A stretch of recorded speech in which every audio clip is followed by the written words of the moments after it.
Parecía atrapada en ese estado de perpetua juventud reservado a los maniquís en los escaparates de postín. Estaba intentando leerle el pulso bajo aquella garganta de cisne cuando advertí que Barceló me observaba fijamente. Entonces, ¿vas a decirme dónde encontraste ese libro?, preguntó. Lo haría, pero prometí a mi padre guardar el secreto, aduje. Ya veo, Sempere y sus misterios, dijo Barceló. Ya me figuro yo dónde. Menuda potra has tenido, chaval. A eso le llamo yo encontrar una aguja en un campo de azucenas. A ver, ¿me lo dejas ver? Le tendí el libro y Barceló lo tomó en sus manos con infinita delicadeza. ¿Lo has leído, supongo? Sí, señor. Te envidio. Siempre me ha parecido que el momento para leer a Garax es cuando todavía se tiene el corazón joven y la mente limpia. ¿Sabías que esta fue la última novela que escribió?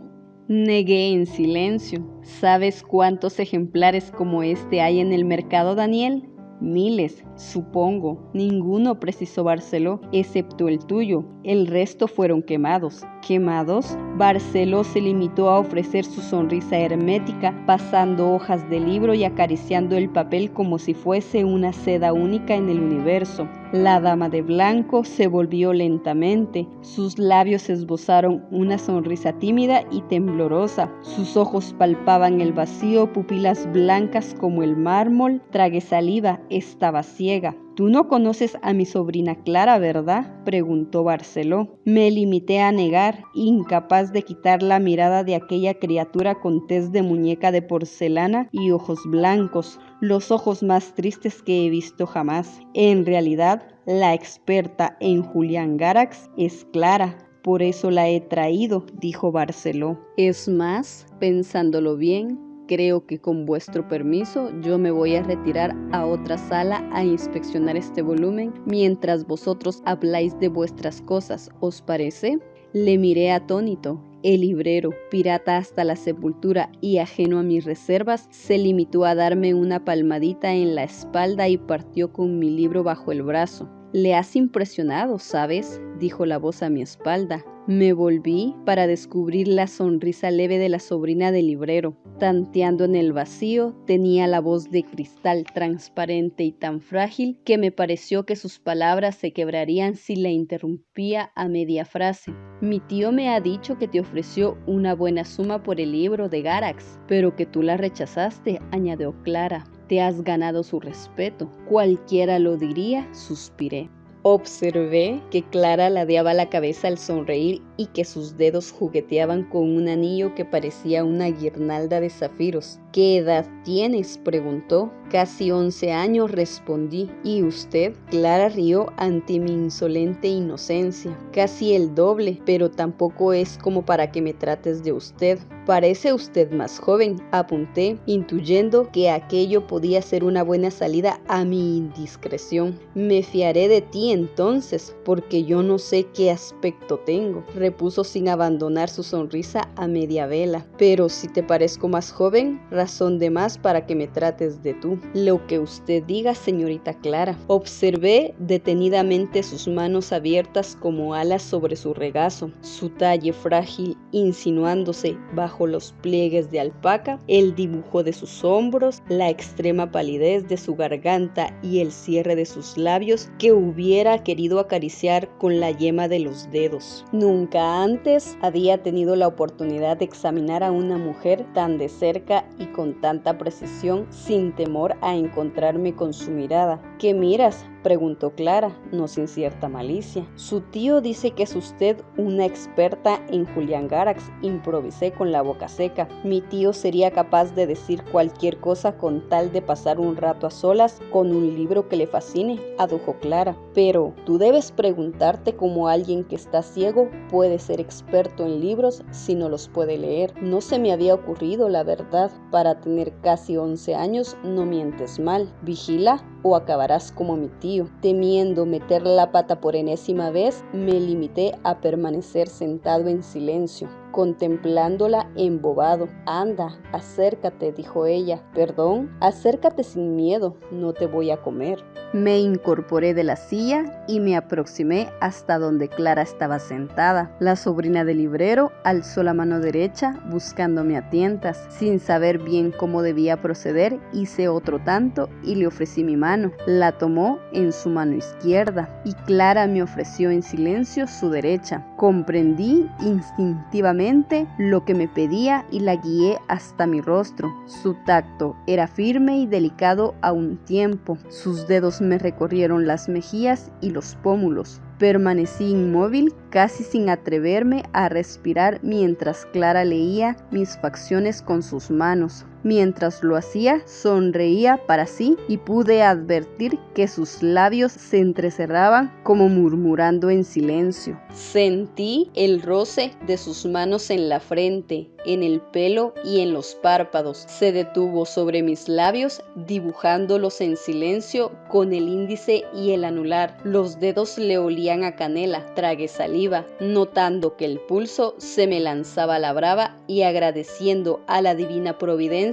que no hubiera testigos oculares para presenciar mi sonrojo, que hubiera bastado para prender un habano a un palmo de distancia. 3.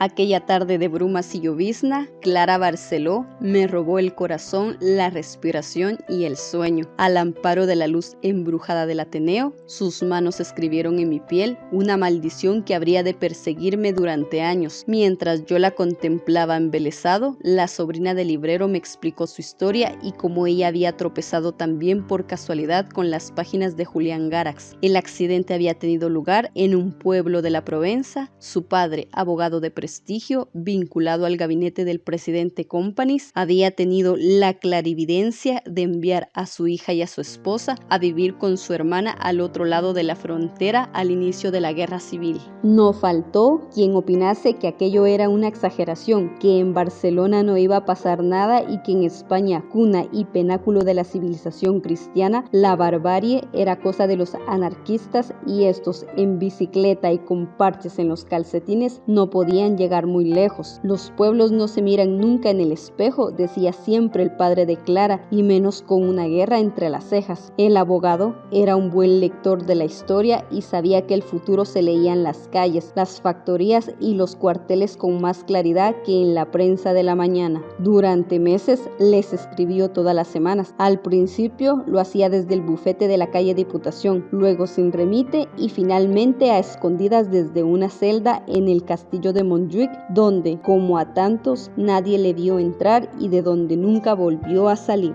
La madre de Clara leía las cartas en voz alta, disimulando mal el llanto y saltándose los párrafos que su hija intuía sin necesidad de leerlos. Más tarde, a medianoche, Clara convencía a su prima Claudette para que le leyese de nuevo las cartas de su padre en su integridad. Así era como Clara leía con ojos de prestado. Nadie la vio nunca derramar una lágrima, ni cuando dejaron de recibir correspondencia del abogado, ni cuando las noticias de la guerra hicieron suponer lo peor. Mi padre sabía desde el principio lo que iba a pasar, explicó Clara. Permaneció al lado de sus amigos porque pensaba que esa era su obligación. Le mató la lealtad a gentes que cuando les llegó la hora le traicionaron. Nunca te fíes de nadie, Daniel, especialmente de la gente a la que admiras. Esos son los que te pegarán las peores puñaladas. Clara pronunciaba estas palabras con una dureza que parecía forjada en años de secreto y sombra. Me perdí en su mirada de porcelana, ojos sin lágrimas ni engaños, escuchándola hablar de cosas que por entonces yo no entendía. Clara describía personas, escenarios y objetos que nunca había visto con sus propios ojos, con un detalle y una precisión de maestro de la escuela flamenca. Su idioma eran las texturas y los ecos, el color de las voces, el ritmo de los pasos. Me explicó cómo durante los años del exilio en Francia, ella y su prima Claudette habían compartido un tutor y maestro particular, un cincuentón borrachín con ínfulas de literato que alardeaba de poder recitar la Eneida de Virgilio en latín sin acento y al que habían apodado como Monsieur Roquefort, en virtud del peculiar aroma que su persona destilaba pese a los baños romanos de colonia y perfume con que adobaba su pantagruélica persona. Barcelona, Monsieur Roquefort, pese a sus notables peculiaridades, entre las que destacaba una firme y militante convicción de que el embutido y en particular las morcillas que Clara y su madre recibían de los parientes de España eran mano de santo para la circulación y el mal de gota. Era hombre de gustos refinados, desde joven viajaba a París una vez al mes para enriquecer su acervo cultural con las últimas novedades literarias, visitar museos y se rumoreaba pasar una noche de asueto en brazos de una ninfula a la que había bautizado como Madame Bovary, pese a que se llamaba Hortense y tenía cierta propensión al vello facial. En sus excursiones culturales, Monsieur Roquefort solía frecuentar un puesto de libros usados apostado frente a Notre Dame y fue ahí donde, por casualidad, se tropezó una tarde de 1929 con una novela de un autor desconocido, un tal Julián Garax. Siempre abierto a las novedades, Monsieur Roquefort adquirió el libro más que nada porque el título le resultaba sugerente y él siempre acostumbraba a leer algo ligero en el tren de vuelta. La novela llevaba por título La Casa Roja y en la contraportada aparecía una imagen borrosa del autor, quizá una fotografía o un apunte al carbón. Según el texto biográfico, Julián Garax era un joven de 27 años que había nacido con el siglo en la ciudad de Barcelona y ahora vivía en París. Escribía en francés y ejercía profesionalmente como pianista nocturno en un local de alterne. El texto de la sobrecubierta, pomposo y apolillado al gusto de la época, proclamaba en prosa prusiana que aquella era la primera obra de un valor deslumbrante, un talento proteico e insigne, promesa de futuro para las letras europeas sin parangón en el mundo de los vivos. Con todo, la sinopsis referida a continuación daba a entender que la historia contenía elementos vagamente siniestros y de tono folletinesco, lo cual a ojos de Monsieur Roquefort siempre era un punto a favor, porque a él, después de los clásicos, lo que más le gustaba eran las intrigas de crimen y alcoba. La Casa Roja relataba la atormentada vida de un misterioso individuo que asaltaba jugueterías y museos para robar muñecos y títeres, a los que posteriormente arrancaba los ojos y llevaba a su vivienda, un fantasmal invernadero abandonado a orillas del Sena. Al irrumpir una noche en una mansión suntuosa de la Avenue Foch para diezmar la colección privada de muñecos de un magnate enriquecido a través de turbias artimañas durante la Revolución Industrial, su hija, una señorita de la buena sociedad parisina muy leída y fina ella, se enamoraba del ladrón. A medida que avanzaba el tortuoso romance, plagado de incidencias escabrosas y episodios a media luz, la heroína desentrañaba el misterio que llevaba al enigmático protagonista, que nunca revelaba su nombre, a cegar a los muñecos, descubría un horrible secreto sobre su propio padre y su colección de figuras de porcelana y se hundía inevitablemente en un final de tragedia gótica sin cuento. Monsieur Roquefort, que era un corredor de fondo en las lides literarias y que se enorgullecía de poseer una amplia colección de cartas firmadas por todos los editores de París, rechazando los tomos de verso y prosa que él les enviaba sin tregua, identificó la editorial que había publicado la novela como una casa del 3 al 4, conocida si acaso por sus tomos de cocina, costura y otras artes del hogar. El dueño del puesto de libros usados le contó que la novela había salido apenas y que había conseguido arrancar un par de reseñas en 2 diarios de provincias, junto a las notas necrológicas. En pocas líneas, los críticos se habían despachado a gusto y habían recomendado al novel Garax que no dejase su empleo de pianista, porque en la literatura estaba claro que no iba a dar la nota. Monsieur Roquefort, a quien se le ablandaba el corazón y el bolsillo ante las causas perdidas, decidió invertir medio franco y se llevó la novela del tal Garax, junto con una edición exquisita del gran maestro de quien se sentía heredero por reconocer, Gustave Flaubert.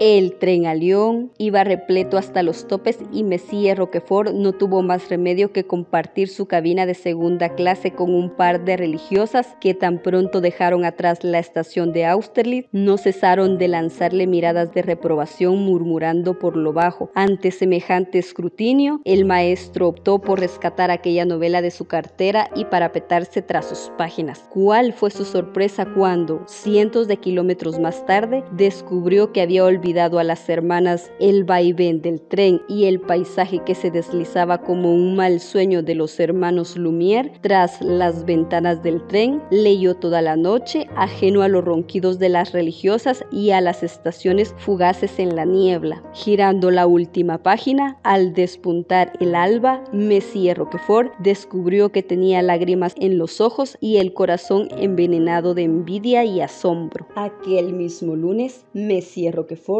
llamó a la editorial de París para solicitar información sobre el tal Julián Garax. Tras mucha insistencia, una telefonista de tono asmático y disposición virulenta le respondió que el señor Garax no tenía dirección conocida, que de todos modos ya no estaba en tratos con la editorial en cuestión y que la novela La Casa Roja había vendido exactamente 77 ejemplares desde el día de su publicación, presumiblemente adquiridos en su mayoría por las señoritas de virtud fácil y otros habituales del local donde el autor desgranaba nocturnos y polonesas por unas monedas. El resto de ejemplares habían sido devueltos y transformados en pasta de papel para imprimir misales, multas y billetes de lotería. La mísera fortuna del misterioso autor acabó por conquistar las simpatías de Monsieur Roquefort. Durante los siguientes 10 años, en cada una de sus visitas a París, recorría librerías de viejo en busca de más obras de Julián Garax. Nunca encontró ninguna. Casi nadie había oído hablar del autor y a los que le sonaba pocos sabían. Había quien afirmaba que había publicado algunos libros más, siempre en editoriales